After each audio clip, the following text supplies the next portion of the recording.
شد و نقش کشورهای منطقه مثل هند و روسیه و چین در این میان چی هست؟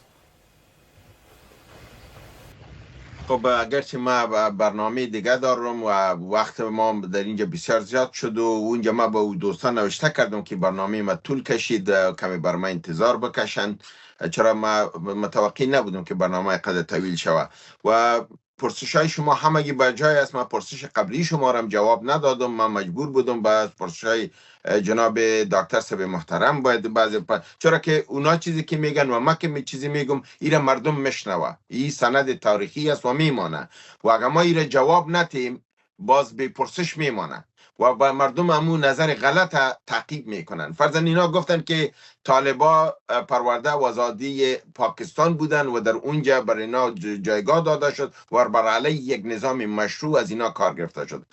ما خودم من حیث یک عضو جمعیت اسلامی که از 13 سالگی عضو جمعیت اسلامی بودم تا بسیار وقت و استاد ربانی را من حیث پدر بر ما ارزش داشت و بر ما من حیث یک فرزند همیشه به چشم فرزند دیده.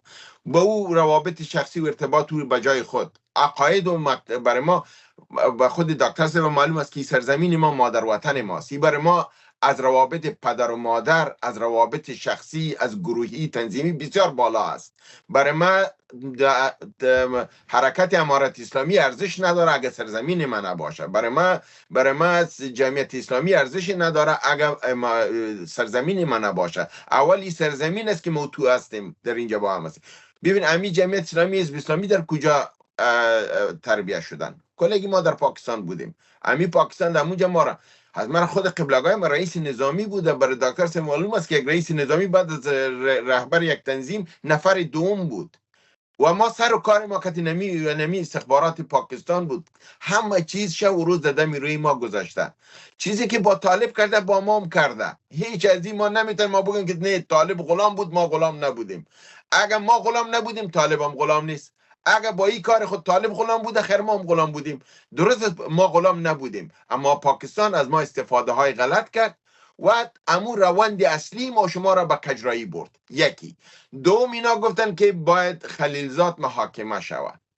من یکی از سرسخت‌ترین مخالفین خلیلزاد هستم و کلگی میفهمن. ما برنامه هایش در کابل در کانتیننتال برهم زدیم، رفتیم برنامه هایش برهم زدیم تا چرا ما اینا مجرم افغانستان میتونستیم که افغانستان اشغال کرد. اینمی خلیلزاد بود که در بن تمام جمعیت اسلامی در چارگردش مثل زنبورای اصل وری در چارگردش دور میخوردن.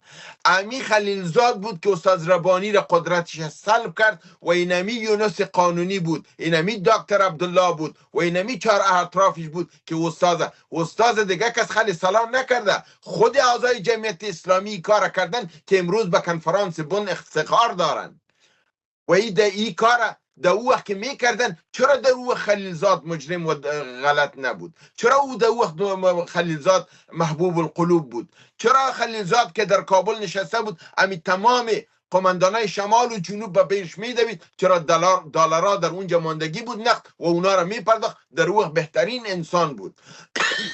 اما امروز خلیلزاد یک مجرم است. خلیلزاد نه به شما خدمت میکنه نه به ما. اون نفر امریکاست، نفر سیایی است. برای سیایی و واضح میگه که برادر من درست است که تولدم در افغانستان است اما پاسپورت من امریکایی است و ما متحد به مفاد امریکا هستم. فلهذا گله ما و شما از خلیلزاد غلط است. او یک دشمن بود در بن، او دشمن بود در دوحه. ایره اگه شما در دوحه قبول میکنین که دشمن بود، چرا در بن با ما قبول نمیکنین؟ ما دشمن میگم. اگه در بن دشمن بود در دوحه هم دشمن بود. او پلانای خود داشت و عالم پلانای